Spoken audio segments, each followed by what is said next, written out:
Oi, gente! Um tempinho sem vídeos. Eu trouxe esse livro de novo sobre depressão do Dr. Tak Kordaz. E hoje a gente vai falar sobre Aristóteles. Eu vou ler aqui um trecho para vocês. Igualmente contemporâneo a Hipócrates, a quem também, assim como Platão, tece elogios, Aristóteles, embora filósofo, merece ser incluído na história da medicina, dado que suas ideias sobre a melancolia, e não apenas sobre ela, terão profunda influência na medicina durante séculos. Aristóteles é o mais precoce exemplo de polígrafo, escreveu sobre tudo: formato das conchas do mar, dos primeiros elementos da botânica, zoologia, poesia, sobre teoria da arte e até interpretação dos sonhos. Influenciado pelo pai médico Nicomano, estudou medicina em sua terra natal, Estagira, no norte da Grécia, antes de resolver abandonar tudo e partir para Atenas com a finalidade de estudar na academia de Platão. Platão morreu em 374 a.C. e Aristóteles, insatisfeito por não ter sido escolhido para ser o sucessor do mestre, abandona Atenas e passa a ser uma espécie de tutor, inicialmente de um tirano na Ásia Menor e posteriormente de Alexandre da Macedônia. Casou-se, ao que parece, na meia-idade com a jovem Pítia, provavelmente uma concubina. E mais uma vez mostrou sua genialidade ao opinar sobre sexualidade de forma nada preconceituosa para sua época. E nada importa a virgindade antes do casamento, o que importa é a fidelidade posterior. Em 339 a.C., funda em Atenas o Liceu, que compete com a academia de cursos em cursos de obtenção dos alunos. Aristóteles aparentemente foi abandonando gradativamente, foi abandonando sua postura metafísica e platônica, passando a adotar uma postura crescentemente empírica e interessada naquilo que os gregos chamavam de história, isto é, em pesquisas. Um de seus alunos, Eudemos, é responsável pela primeira história da medicina conhecida. Poucos, exceto, sobreviveram. A Academia Platão era então dirigida por Xenócrates, conhecido por seu ascetismo e rigidez.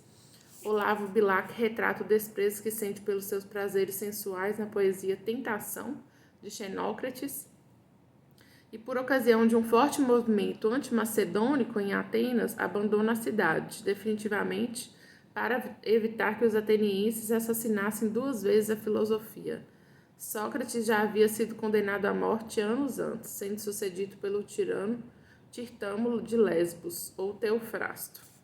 Em Problemata, Aristóteles questiona-se por todos aqueles que se tornaram eminentes filósofos, políticos, poetas ou artistas têm claramente um temperamento melancólico. Essa visão era compartilhada também por Hipócrates, que a discute quando examina a suposta loucura do filósofo Demócrito de Abdera, um texto que pertence às inúmeras lendas sobre Hipócrates. Essa minoria de pessoas não ordinárias teria um anormal excesso de bile negra, que as tornaria mais melancólicas, mais profundas em suas emoções e percepção da vida e predispondo-as a desenvolver melancolia. Trata-se aparentemente da primeira visão dimensional da depressão, muito antes de Kretschmer. Ninguém alguma vez escreveu, pintou, esculpiu, modelou, construiu ou inventou que não fosse literalmente para fugir do inferno. Quem escreveu essa frase foi Anthony Artaud, citado por Jameson em 1993. Anthony Storr defende a mesma ideia de Artaud, afirmando que o trabalho do artista salva não apenas sua alma, mas também sua mente. A associação entre depressão, doença bipolar e criatividade não só foi descoberta nos últimos anos, mas também foi valorizada em virtude dos estudos de Jameson. O trabalho criativo pode ser não apenas uma forma de escapar da dor, mas também uma maneira de estruturar e disciplinar as emoções e pensamentos caóticos, sugere Jameson. Aristóteles aprofunda-se mais na questão e fala do risco que essas pessoas em grande estado de abatimento abusarem de álcool ou tentarem o suicídio. Merece destaque a obra do discípulo e sucessor Tirtamo de Lesbos, denominado Teofrasto, o que tem o dom divino do uso das palavras. Grande botânico e autor de Os Caracteres, a primeira tentativa de uma tipologia da personalidade conhecida. Constituída por uma sequência de 30 retratos, cada um dedicado a um tipo humano, embora de leitura difícil, com vários trechos perdidos, é possível encontrar descrições muito agudas como o descarado, o mesquinho, o tagarela, o arrogante e aqueles que alguns identificam como o protótipo do distímico, o eterno descontente. Queixa-se de Zeus, não porque chova, mas porque a chuva veio tarde demais. Chega alguém de uma boa nova, o teu filho já nasceu. E ele, pois pode dizer que meu patrimônio reduziu-se à metade. Depois de ganhar por voto unânime no processo, ainda censura quem lhe escreveu o discurso por ter passado em claro muitos argumentos de peso. Teofrasto, 1999. Aristóteles morreu supostamente em 322 a.C., aos 62 anos, deixando ideias que influenciariam profundamente a filosofia medieval.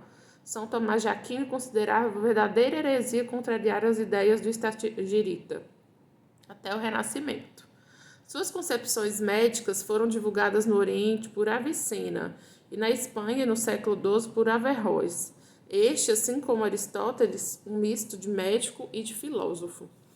Porque, gente, antes tinha muito isso de que as pessoas eram estudiosas. Então, os grandes estudiosos, eles não eram só médicos.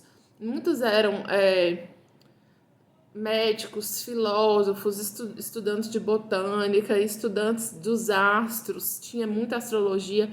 A própria medicina tibetana, que eu tive o prazer de conhecer em um estágio na Índia, ela tem no início da sua formação, aliás, ela tem no início não, ela tem na sua formação o estudo dos astros também junto.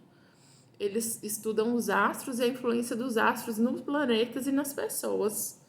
Então, esses filósofos, né, porque Aristóteles não deixa de ser um filósofo, eles também eram filósofos e médicos, né, o que traz mais ainda interesse, curiosidade e dados para a gente conhecer da história de cada um, né. Depois eu vou falar sobre...